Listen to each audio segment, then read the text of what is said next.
शासक बन गया, उस समय मैया अदिति बड़ी दुखी हुई। ये देवता और राक्षस एक ही पिता की संतान है सज्जनों। दिति से मैंने बताया था उस कथा में, दिति के पुत्र हुए हिरण्यक्ष और हिरण्यकश्यप। अदिति के पुत्र हैं देवता। अदिति मैया कश्यप महाराज से कहती है कि महाराज मुझे कोई ऐसा उपाय बताइए जिससे मुझे एक ऐसा पुत्र उत्पन्न हो जो मेरे पुत्रों का गया हुआ राज्य लाकर के वापस दे दे। कश्यप महाराज ने अदिति महारानी को पयोव्रत के बारे में बताया जो फाल्गुन मास में प्रारंभ किया जाता है। इस पयोव्रत के प्रभाव से भागवत जी में पयोव्रत का वर्णन आया है। 13 दिनों तक केवल दूध पी करके व्यक्ति रहता है, इस व्रत का नियम है। और इसी व्रत के प्रभाव से वामन भगवान का प्रादुर्भाव हुआ। और वामन भगवान का प्रादुर्भाव किस महीने में हुआ पता है आपको? अक्सर लोग कहते हैं कि भादों का महीना बड़ा खराब है। तमाम लोग आपस में बात करते हैं भादुआरी लग गई बा, भादों के महीना लग गई बा। लेकिन अगर आध्यात्मिक दृष्टि से देखा जाए तो भादों का महीना बड़ा शुभ होता है सच में। भगवान श्री कृष्ण का जन्म कब हुआ था? भादों के महीने में। राधा रानी का जन्म कब हुआ था? भादों के महीने में। बलराम जी का अवतार कब हुआ? भादों के महीने में। और वामन भगवान का भी अवतार भादों के महीने में। और देखिए हमारे बगल में हमारे दुर्गेश बाबू के मामा जी बैठे, ये भी भादों में ही पैदा हुए थे। इसीलिए वीरभद्र की तरह बिल्कुल जो है बलराम जी की तरह दिखाई देते हैं ये। बोल वृंदावन बिहारी लाल की जय। महाराज जी का एक मंत्र बनाइए। बोले महाराज यही वामन भगवान जो मात्र 52 अंगुल के फोन दीजिए, मात्र 52 अंगुल के थे, जाकर के राजा बलि के यज्ञशाली में पहुंचे हैं। जहां राजा बलि यज्ञ कर रहा था अपने गुरु शुक्राचार्य के दिशा निर्देश में, वामन भगवान की इतनी सुंदर मनोहारी बालमयी सुंदर सी झांकी है, उस रूप को देख करके राजा बलि मुग्ध हो गया। ऐसा ब्राह्मण उसने अपने जीवन में आज तक कभी देखा ही नहीं था। वामन भगवान के हाथों में कमंडलू है, एक हाथ में छाता है, उसकी चटाई लिए हुए हैं। धीरे धीरे राजा बलि के यज्ञशाली की तरफ पहुंच गए। राजा बलि दूर से ही देखता रहा। मन में सोच रहा है कि गुरुजी, अपने गुरुजी से कहता है गुरुजी ऐसा ब्राह्मण मैंने अपने जीवन में कभी नहीं देखा, ये कौन है?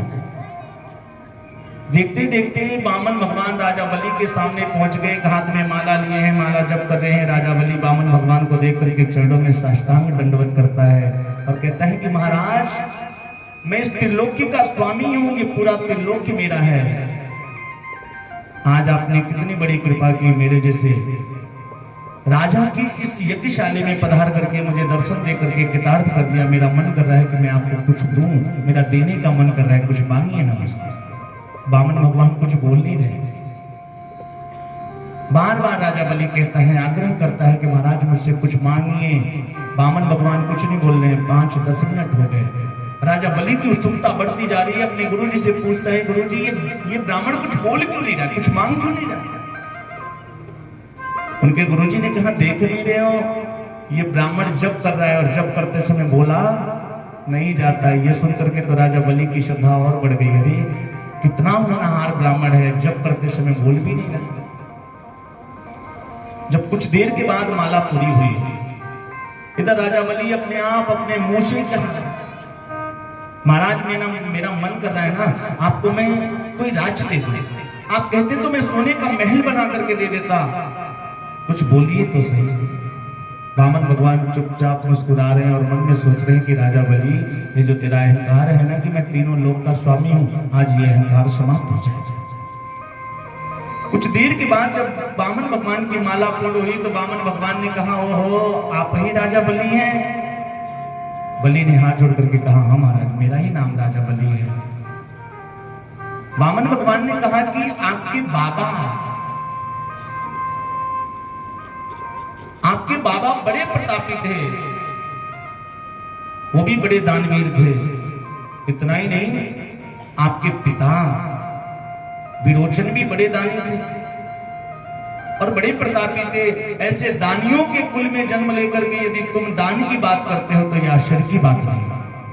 राजा बलि की श्रद्धा और बढ़ गई। सोचने लगा कि ये छोटा सा ब्राह्मण मेरे पर बाबा मेरे पिताजी को सब कुछ जानता है। अच्छा, मांगने की पद्धति भी यही है सजी। अगर किसी से कुछ लेना है ना तो पहले खूब प्रशंसा करिए उसकी, इतनी प्रशंसा करिए कि वो खुद ही प्रसन्न होकर के देने के लिए परेशान हो। राजा बलि की श्रद्धा और बढ़ गई। बोले महाराज आप कहाँ रहते हो, कुछ मांग लेते मुझसे, आपका आश्रम कहाँ है, आपकी कुटिया कहाँ है। वामन भगवान ने कहा कि देखो भाई, मैं कभी किसी से कुछ लेता नहीं, और यदि मैंने तुमसे ले लिया तो मेरा नियम खराब हो जाएगा, मेरा नियम बिगड़ जाएगा, इसलिए मैं आपसे कुछ ले नहीं सकता। बलि की श्रद्धा इतनी ज्यादा हो गई थी कि नहीं महाराज ऐसा मत करिए, कुछ तो ले लीजिए, आप मेरा देने का मन कर रहा है। अच्छा छोड़िए, सब बात छोड़िए, आप ये बताइए आपका विवाह हुआ है कि नहीं। वामन भगवान ने कहा नहीं। क्यों राजन, मेरा विवाह क्यों पूछ रहे हो, मेरा विवाह करवाओगे क्या। राजा बलि ने कहा मैं हर साल 10-20 कन्याओं का विवाह करवाता हूँ, आपका भी करवा दूंगा। वामन भगवान ने कहा वाह रे राजन, आप तो बड़े अच्छे हैं, मेरे विवाह की बात कर रहे हो, लेकिन अभी मैं अकेला हूं तो मुझे किसी वस्तु की आवश्यकता नहीं है। बारिश आती है तो मैं छाता लगा लेता हूं, मुझे प्यास लगती है तो कमंडलू से जल ले लेता हूं, नींद आती है तो मैं इतना छोटा हूं चटाई बिछा करके सो जाता हूं, इससे ज्यादा की मुझे आवश्यकता ही नहीं है। कर पात्र उधर झोली, हाथ ही मेरे पात्र हैं, और जितना मेरे उधर में आ जाए, पेट में आ जाए, यही मेरी झोली है, इससे ज्यादा की मुझे आवश्यकता नहीं है। आप मेरा विवाह करवा दोगे, ब्राह्मणी आ जाएगी तो उसके रहने के लिए क्या व्यवस्था होगी। राजा बलि ने कहा उसकी चिंता मत करिए महाराज, मैं आपको सोने का महल बनवा करके दान कर दूंगा। वामन भगवान ने कहा राजन आप तो बहुत अच्छे हैं, एक बात बताइए, जब ब्राह्मणी आ जाएगी तो कुछ बाल गोपाल भी पैदा होंगे कि नहीं होंगे। बोले हाँ होंगे। वामन भगवान ने कहा कि अगर मान लो 10-5 बाल गोपाल पैदा हो गए, और मैंने सुना है कि जब कोई व्यक्ति मर जाता है, परिवार में यदि कोई व्यक्ति मर जाता है तो उसके लिए पूरे परिवार के लोग बैठ करके रुदन करते हैं, रोते हैं, और मेरे 10-5 बालक पैदा होंगे तो कोई जरूरी तो नहीं है कि सबके सब जीवित रहें, एक आध मर भी सकते हैं। बोले हाँ मर सकते हैं। बोले अगर मेरे बाल गोपाल मर जाएंगे तो रोने के लिए किसको बुलाओगे, रोने वाला कहां से लाओगे। राजा बलि ने कहा महाराज बच्चे आपके मरेंगे तो रोना आपको ही पड़ेगा, रोने वाला किराए पे थोड़ी लाएंगे। वामन भगवान ने कहा फिर ऐसा काम ही क्यों करने जाए कि आगे चल करके रोना पड़े, ना विवाह होगा, ना बच्चे होंगे, ना मरेंगे, ना मुझे रोना पड़ेगा, इसलिए विवाह कैंसिल। राजा बलि हाथ जोड़ करके वामन के चरणों में पड़ गया, महाराज मैं बड़ी इच्छा से, बड़ी मुश्किल से आपको तैयार किया था, विवाह होता तो आप मुझसे दान लेते, अब विवाह कैंसिल कर दिया तो मुझसे कुछ दान भी नहीं लेंगे, कुछ तो ले लीजिए।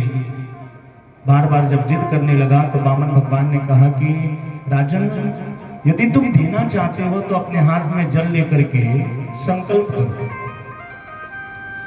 और मुझे मेरे पैर से, मेरे पग से 3 पग भूमि दान देने का संकल्प करो, बस 3 पग भूमि।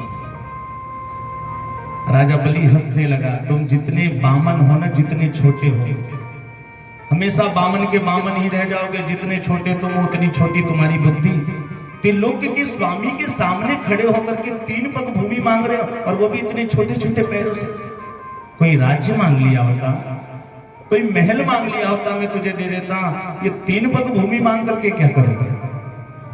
वामन भगवान ने कहा देखो देना है तो 3 पग ही भूमि देना पड़ेगा, अन्यथा मैं जा रहा हूं, मुझे कुछ नहीं चाहिए, और वो भी बिना संकल्प के नहीं लूंगा। आप पहले हाथ में जल लेकर के संकल्प करो, उसके बाद लूंगा। संकल्प का मतलब समझते हैं सज्जनों आप लोग। संकल्प का मतलब होता है कि रजिस्ट्री पक्की हो गई, पावर ऑफ अटर्नी आपकी तैयार हो गई।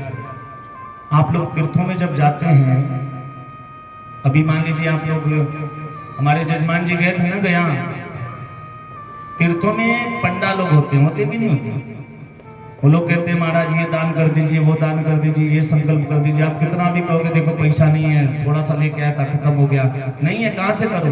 वो बोलेगा अरे हम आपसे मांग थोड़ी रहे हैं, आप संकल्प कर दीजिए, नाम लिखवा दीजिए, अब कभी आएंगे घूमते घूमते तो दे दीजिए। वो जानता है कि संकल्प कर देने के बाद यदि व्यक्ति उस चीज को पूर्ण नहीं करता है तो वो नरक का गामी होता है। इसलिए कभी भी संकल्प बड़ा सोच समझ के करना चाहिए। राजा बलि जैसे ही अपने हाथ में जल लेने के लिए कमंडलू को उठाया और कमंडलू को टेढ़ा किया। इधर शुक्राचार्य जी राजा बलि से कहते हैं कि बलि, ये छोटा सा ब्राह्मण संकल्प वाली बात पे बार बार इतना जोर क्यों दे रहा है? मुझे तो लगता है कि ये साक्षात विष्णु है, छलिया है, तो उससे छल करने के लिए आया है। संकल्प मत करना। और गुरु का कर्तव्य होता है कि अपने शिष्य के अंतिम क्षण तक उसकी रक्षा करे। शुक्राचार्य जी वही कर रहे हैं। राजा बलि ने कहा कि हे गुरुदेव, अगर ये साक्षात विष्णु ही क्यों ना हो, अगर ये वामन विष्णु ही होगा तो मेरे वहां चल करके आया है, याचक बन करके आया है, कुछ मांगने के लिए आया है, आज मैं इसको अवश्य दान करूंगा।